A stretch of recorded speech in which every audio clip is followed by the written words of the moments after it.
Toll booth സംബന്ധിച്ച് ജനങ്ങളുടെ ആശങ്കയകറ്റാൻ നടപടി സ്വീകരിക്കുമെന്ന് ജില്ലാ പഞ്ചായത്ത് പ്രഥമ യോഗത്തിൽ തീരുമാനം.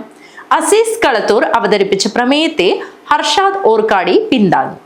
ദേശീയപാതയിലെ കുമ്പള ടോൾ പിരിവിനെതിരെ ആക്ഷൻ കമ്മിറ്റിയുടെ നേതൃത്വത്തിലുള്ള സമരം ശക്തമാകുന്നു. എ.കെ.എം. അഷ്റഫ് എം.എൽ.എയുടെ നേതൃത്വത്തിലാണ് സത്യാഗ്രഹ സമരം തുടരുന്നത്. എന്നെ നെല്ലിക്കുന്ന് എം.എൽ.എയാണ് സത്യാഗ്രഹം ഉദ്ഘാടനം ചെയ്തത്. ടോൾ ബൂത്തിനടുത്ത് പ്രത്യേകം പന്തലൊരുക്കിയാണ് സമരം. മുഴുവൻ സമയവും എ.കെ.എം. അഷ്റഫ് എം.എൽ.എ സമരത്തിൽ പങ്കെടുക്കുന്നുണ്ട്. സമരസമിതി ഭാരവാഹികളും പ്രവർത്തകരും റിലേയായി സമരത്തിൽ പങ്കെടുക്കുന്നു. അന്യായമായ കുമ്പള ടോൾ പിരിവ് അവസാനിപ്പിക്കണമെന്നും കോടതിയിൽ ഇത് സംബന്ധിച്ച് കേസ് നിലവിലുള്ള സാഹചര്യത്തിൽ കേസിൽ തീർപ്പുണ്ടാക്കുന്നതുവരെ ടോൾ പിരിവ് നിർത്തിവെക്കണമെന്നുമാണ് ആക്ഷൻ കമ്മിറ്റിയുടെ ആവശ്യം. സമരത്തിന് ഐക്യദാർഢ്യം പ്രഖ്യാപിച്ച് നിരവധി പേരാണ് സമരപ്പന്തലിലെത്തുന്നത്.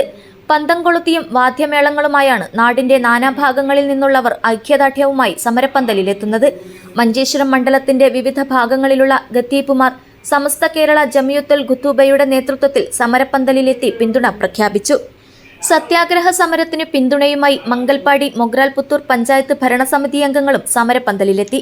ജനപ്രതിനിധികൾ സമരത്തിന് ഐക്യദാർഢ്യം പ്രഖ്യാപിച്ച് സംസാരിച്ചു. ഇന്നലെ എം.എൽ.എയുടെ നേതൃത്വത്തിൽ ആരംഭിച്ച ഈ അനിശ്ചിതകാല സമരത്തിലേക്ക് ഐക്യദാർഢ്യവുമായി ഇവിടെ എത്തിയിട്ടുള്ളത്.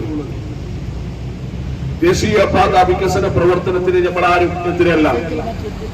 വികസന പ്രവർത്തനം ആരംഭിച്ചപ്പോൾ ചെങ്കള മുതൽ തൽപ്പാടി വരെയുള്ള പ്രവൃത്തി, ആദ്യത്തെ പ്രവൃത്തി അവിടുത്തെ മരങ്ങൾ വെട്ടിമാറ്റുന്ന സമയത്തുണ്ടാകുന്ന പ്രയാസങ്ങൾ, അതിനുശേഷം ആരംഭിച്ച ഡ്രൈനേജ് പ്രവൃത്തി, അതിനുശേഷം സർവീസ് റോഡുകളും മെയിൻ റോഡിന്റെ പ്രവൃത്തികളും ആരംഭിക്കുമ്പോൾ അണ്ടർ പാസേജ് വേണ്ട സ്ഥലങ്ങളിൽ അണ്ടർ പാസേജുകൾ ആവശ്യപ്പെടുകയും ക്യാപിറ്റൽ അണ്ടർ പാസേജ് വേണ്ട സ്ഥലത്ത് ക്യാപിറ്റൽ അണ്ടർ പാസേജ് ആവശ്യപ്പെടുകയും ഫ്ലൈ ഓവർ വേണ്ടിയവിടുത്ത് ഫ്ലൈ ഓവർ ആവശ്യപ്പെട്ട് യാഥാർത്ഥ്യമാക്കുകയും ഇവിടെ NH അധികാരികളെ കൊണ്ടുവന്ന് വരും ദിവസങ്ങളിലും ടോൾ പിരിവിനെതിരെ സമരം ശക്തമാക്കുവാനാണ് ആക്ഷൻ കമ്മിറ്റിയുടെ തീരുമാനം.